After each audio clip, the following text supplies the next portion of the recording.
Last shot. Wait. Okay, let's go.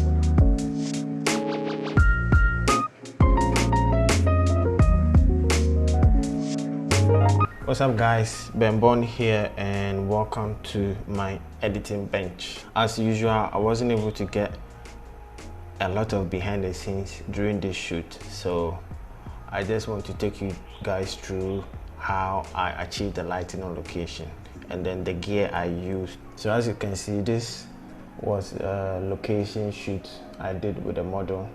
She actually found the location and also the car. This is a Chevy Impala 1967. It really looked awesome and also has like an amazing interior. First of all, let me take you guys through the gear I used. As you can see here, I used the FUJIFILM X-T3, and then with lens I used Viltrox 13mm. This is my first time using this lens and I was really blown away with the quality. It's quite a really sharp lens and I was really impressed. And it being 13mm is a really wide lens, so it was really fun to shoot with. And when it comes to lighting, I used the Godox AD600BM with my 120cm Celens softbox. And as you can see from this picture, the sun was really hot, blazing, and so I was trying to match up with the intensity of the sun. So if you see from this photo, let me zoom in for you guys to see. You can see that the Godox AD600 is hitting the model's face around this area, and then the sun is hitting her on camera left as a rim. Yeah, that's how hot the sun was on that day. And so in using my modifier, I first took some shots with the outer diffuser on, and it couldn't, even at full power, it couldn't penetrate through. And so I had to take off the first layer and use the inner modifier. So as you can see from the raw photo and then the edited photo, you can see that there wasn't a lot of work done. All the work I did was basically retouching and also color grading, and I had to do a little bit of work. If you see this photo, if you look at the raw and the edited, you can see that I did the 4:5 cropping. I cut off the top part of it just to properly frame it well, and also because I'll be posting on Instagram, so I had to crop it in a way that fit perfectly for Instagram, and that's the 4:5. And so you can see that I did a bit of work in this area whereby I cleared the light posts. I cleared the light posts and also introduced a bit of clouds in Photoshop, make it balance out, because as I said, it was really shining on the day of shoot and there wasn't a lot of blue skies, so I had to fix that in post. And also I noticed that the Chevy Impala really had an amazing taillight.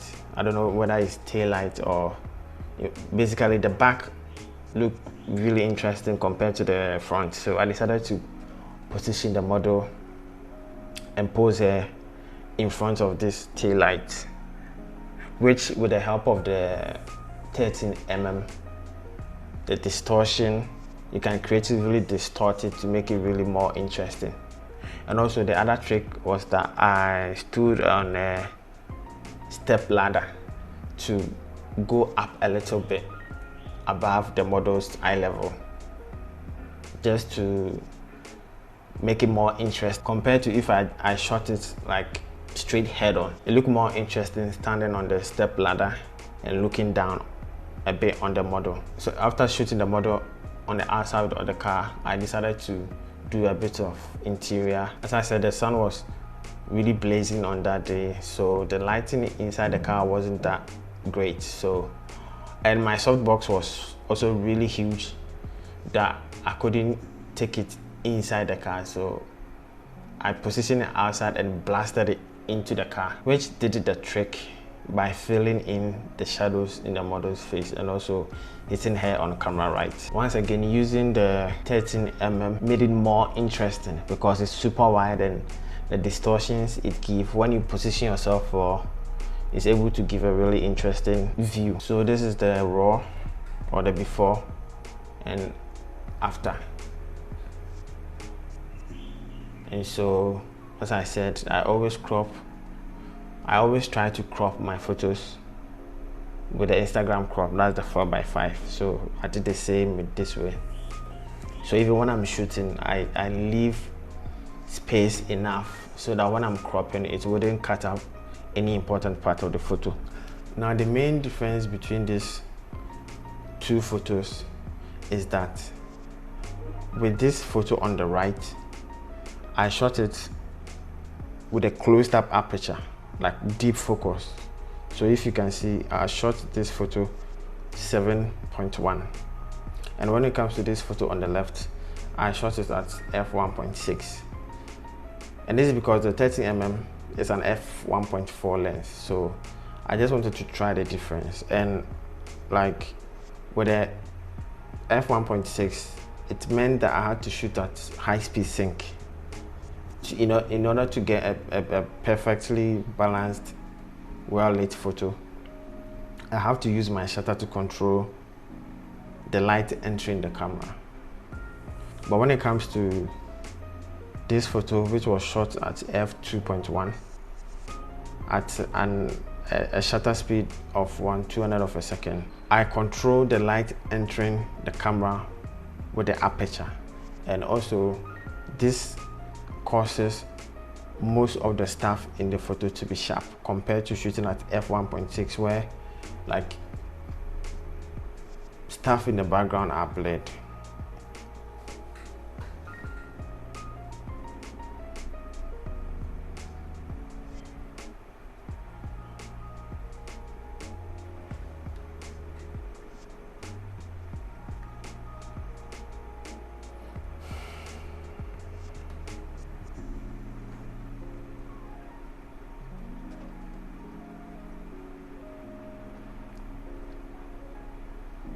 So if you look at these two photos, as I said, the Viltrox 13mm is a really sharp lens. Even as wide as 1.6, you can still see that it got the model's face really sharp. And with this photo, I shot at f7.1, which not only got the model's face sharp, but like the background and even the car properly sharp, and you can see a lot of details in there. So in shooting in really harsh situations, these are the two ways. It's either you use your shutter speed to control the light, or use your aperture to control the light. That is after you've reduced your ISO to the lowest that you can. I love the results I got with both settings, and I'm really impressed with the Viltrox 13mm because it's really, like, it's always fun to shoot with wide lenses because of the distortions that it gives, distortions that like our normal eyes don't really see. So it's always fun to shoot with them. I really enjoyed this shoot, even though it was a quick one.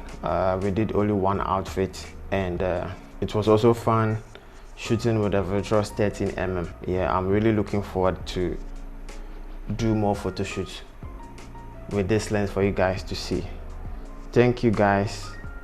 Thank you for watching, and I'll see you in the next video.